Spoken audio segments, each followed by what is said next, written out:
ਸ਼ਾਹਰ ਕੀ ਹਾਲ ਠੀਕ ਠਾਕ ਹੈ, ਇਸ ਤਬੀਅਤ ਸਭ ਠੀਕ ਹੈ। ਸ਼ਾਹਰ ਯਾਰ ਮੈਂ ਹਾਲਾਤ ਤੋਂ ਤੰਗ ਆ ਕੇ ਨਾ ਬੱਚਿਆਂ ਨੂੰ ਲਿਸ਼ਮਾ ਨੂੰ ਜੈਨਬ ਦੇ ਦੋਨਾਂ ਦੇ ਗਲੇ ਕੱਟ ਦਿੱਤੇ ਔਰ ਖੁਦ ਵੀ ਖੁਦਕੁਸ਼ੀ ਕਰ ਰਿਹਾ ਵਾ। ਤੇ ਮੈਂ ਸਾਡੇ ਜਨਾਜ਼ੇ ਜਿਹੜੇ ਹੈਗੇ ਨਾ ਈਦੀ ਵੈਲਫੇਅਰ ਵਾਲਿਆਂ ਨੂੰ ਦੇ ਦੇਣਾ, ਉਹਨਾਂ ਨੂੰ ਕਹਿਣਾ ਕਿ ਨਹੀਂ ਇਜਤਮਾਹੀ ਕਬਰ ਕਰਕੇ ਇਜਤਮਾਹੀ ਕਬਰ 'ਚ ਦਫਨਾ ਦੇਣਾ, ਕਿਸੇ ਭੈਣ ਭਾਈ ਦਾ ਆਸਾਨ ਨਾ ਲੈਣਾ ਤੇ ਘਰ ਦਾ ਸਾਰਾ ਸਮਾਨ ਜਿਹੜਾ ਹੈਗਾ ਚੁੱਕ ਕੇ ਈਦੀ ਵੈਲਫੇਅਰ ਵਾਲਿਆਂ ਨੂੰ ਦੇ ਦੇਣਾ। ਤੁਹਾਡੀ ਬੜੀ ਮਿਹਰਬਾਨੀ ہوئی ہے کہ اللہ حافظ۔ بسم اللہ الرحمن الرحیم۔ السلام علیکم ورحمۃ اللہ۔ بے حساب درود و سلام حضرت محمد صلی اللہ علیہ وآلہ وسلم، آپ کے اہل بیت اور آپ کے اصحاب پر۔ ناظرین، آپ دیکھ رہے ہیں میرا فیس بک اور یوٹیوب چینل اور میں ہوں محمد کامران سعید۔ ناظرین، کل فیصل آباد کے تھانہ سرگودا روڈ کے علاقے محمود آباد کی گلی نمبر 15 کے رہائشی 50 سالہ شہری عتیق الرحمان نے غربت سے تنگ آ کر اپنی 11 سالہ بیٹی زینب اور اپنی 17 سالہ بیٹی الشبہ کے گلے کاٹ کر ان کو قتل کر کے خود بھی خودکشی کر لی۔ ناظرین، یہ واقعہ ایک ایسا دلخراش واقعہ ہے جس کو سنتے ہی کل میں ایک عجیب کرب اور تکلیف میں مبتلا، کل سے بلکہ ابھی تک اس ویڈیو کو بنانے سے قبل تک ایک انتہائی ناقابل بیان تکلیف میں مبتلا رہا ہوں، اور پوری قوم کو در حقیقت اس واقعے نے ہلا کر رکھ دیا ہے۔ لیکن یہ پہلا واقعہ نہیں ہے۔ اس واقعے کی تفصیلات پہلے میں آپ کو بتا دیتا ہوں، اس کے بعد اس پر میں مزید بات کروں گا۔ عتیق الرحمان کے بارے میں یہ بتایا جا رہا ہے کہ یہ شہر یہ فیصل آباد میں آج سے 10-15 سال پہلے یہ شخص آیا اور گزشتہ 10 سال سے یہ محمود آباد کے علاقے میں ایک مکان میں کرائے پر جو ہے رہائش پذیر تھا، اور اس شخص نے اپنی بیٹیوں کو قتل کرنے کے بعد جو خط لکھا اس میں واضح طور پر لکھا کہ 1,46,000 روپے مکان کا کرایہ بنتا تھا، جو کہ اس سے وصول کرنے کے لیے مکان مالک اس کو تنگ بھی کر رہا تھا۔ اور اس کے علاوہ جو اس کے اہل محلہ ہیں انہوں نے یہ بتایا ہے کہ یہ شخص ویسے تو بڑا ہی سفید پوش آدمی تھا، اور ان کا کہنا تو یہ ہے کہ ہمیں پتہ ہی نہیں لگا، لیکن ساتھ ہی وہ یہ بھی بتاتے ہیں کہ نہ تو اس کے پاس سبزی والے سے بھی اس کا ادھار چل رہا تھا، سبزی والے کے بھی اس نے ظاہر ہے کہ کافی رقم دینی تھی، دودھ والے کی بھی رقم دینی تھی، اس کے علاوہ کریانے والے کا بھی جو ہے کافی قرض شخص پر واجب الادا تھا۔ تو ایک طرف تو یہ ہے کہ اس شخص نے جیسا کہ لکھا کہ وہ گزشتہ 6 ماہ سے اپنی بیوی کی وفات کے بعد بے روزگار ہونے کی وجہ سے وہ اس قدر مالی تنگی کا شکار تھا کہ آخر کار اس نے اپنی بیٹیوں کو، میں بیان نہیں کر سکتا کہ ایک شخص کس حد تک غربت اور اپنی جو اولاد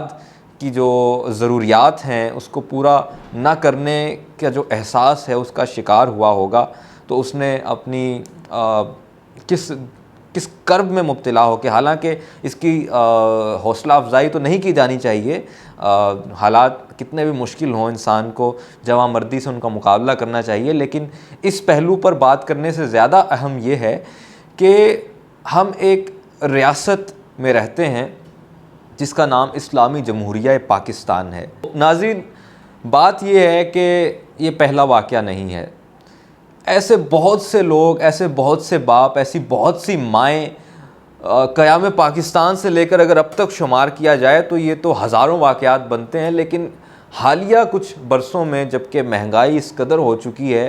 کہ ضروریات زندگی انسان کی پہنچ سے بہت دور جا چکی ہیں۔ پہلے تو ہم سنا کرتے تھے کہ دور پہنچ سے دور جا رہی ہیں، لیکن اب اس قدر دور جا چکی ہیں کہ وہ پہنچ سے باہر ہو چکی ہیں، اور اب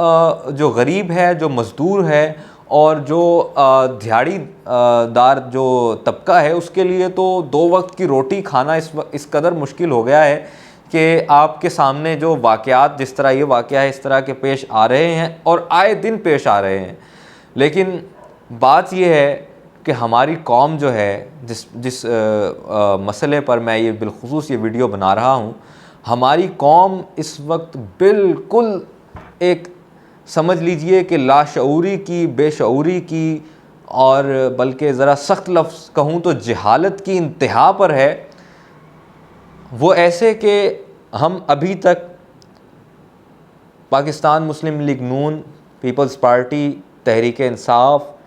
فلاں جماعت، فلاں مذہبی جماعت، فلاں علاقائی بنیاد پرستی، صوبائی بنیاد پرستی، پنجابی، بلوچ، پٹھان، سندھی، مہاجر، ان جھگڑوں سے ہی نہیں ہم نکل پا رہے. اور دوسری جانب صورتحال یہ ہے، یقین کیجئے کہ میں اس کرب میں ہوں کہ میں نے ایک پوری تحریر لکھی، لیکن میں نے اس کو شائع نہیں کیا